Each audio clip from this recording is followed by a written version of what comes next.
Hello guys, welcome back to my channel, and in this video I'm going to show you that how to pin a post on Facebook, which is pretty simple and easy to do. So before we start, just make sure you like this video and subscribe to my channel. Thanks guys. So first of all, just simply open up your Facebook app and then come to your profile section and then scroll a little bit, select a post which you want to pin at the top. Simply tap at the three lines on that post and tap at pin post on the very top. So here you can see we had just pinned that post on the top.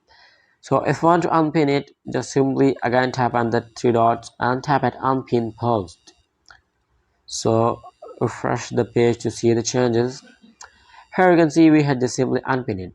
So that's how you can easily pin or unpin a post on Facebook profile. So I hope it helped you guys, and if you have any question about the tutorial, just leave in the comment section below and I'll catch you on the next video. Thanks guys, and if you don't, just like and subscribe to my channel.